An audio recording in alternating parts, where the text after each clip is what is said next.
Yeah, it's an in control anthem, I guess. Control Alt Delete. It was our first big anthem for a big Q-dance show. And big honor, so you put a lot of effort in that track.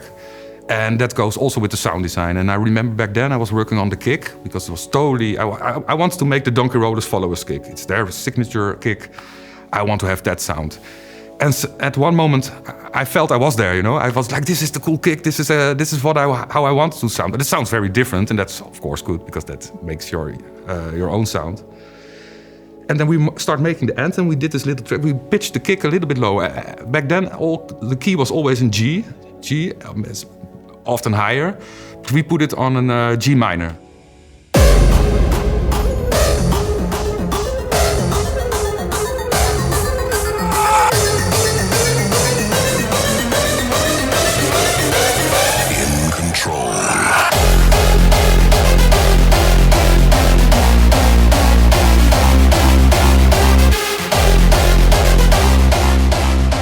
Bit lower, and that makes it feel way more deep, and nobody did it. And the track sounds very different back in the days compared to all the other tracks because of that. I think that's the success of the track, and people loved it, and everybody started also producing in that particular key.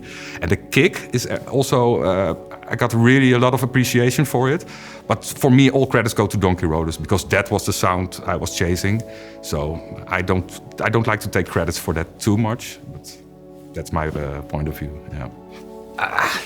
It actually was my manager who told me, like, hey, do you know you're gonna release your 200 release very soon? Even like now on 199. And he was talking about only Noisecontrollers track, not all my other aliases like Aspire of the Hardcore Thing or Payflow. So it's crazy how much music I actually released in total. But Noisecontrollers was 200.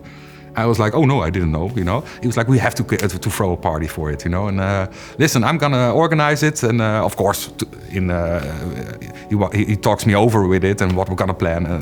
But he was like, we're gonna do it ourselves, you know, and we're gonna throw a big party. And we did it in Tilburg, the 013, very nice location. I think a few thousand people showed up. It was sold out, and when I came up, I felt like a pop star, you know, a rock star, because there were so many fans. And then I heard the crowd reaction, and I started playing, and they sang along all the tracks.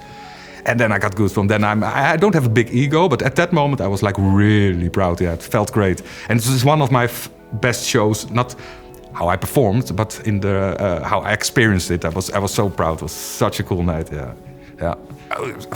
I just gave already a few examples. My 200 release party in Tilburg, the live act after the big fight with Ion, and there are so many of those, you know, great or horrible experiences. And I always say, if I mention 3, I do all the other shorts. So I hate to put in some list. That's my favorite or favorite country.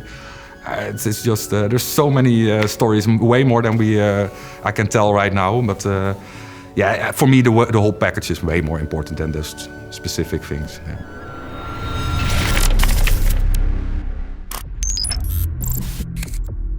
It's just very funny because you talked before about the trinity of Wild Styles and Headhunters. They obviously had their own label already, Art of Creation, and I was having my label Spirit of Hardstyle. Because I have a different label doesn't mean I appreciate their music less. They obviously make amazing tracks over there. And I love the producers and artists who were at Spirit of Hardstyle. Otherwise they wouldn't be there.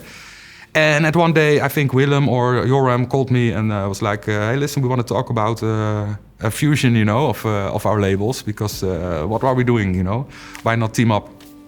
And it sounds very logical to me because I love all the producers. And if you combine them, you have a stronger label. And that's exactly how it went. And right now, I'm just being super proud on the music being released on Art of Creation because that's the sound I like. That's I have the same style of sound, and it's good to be one club, you know, yeah, one team in that sense. Yeah. Q Dance Network.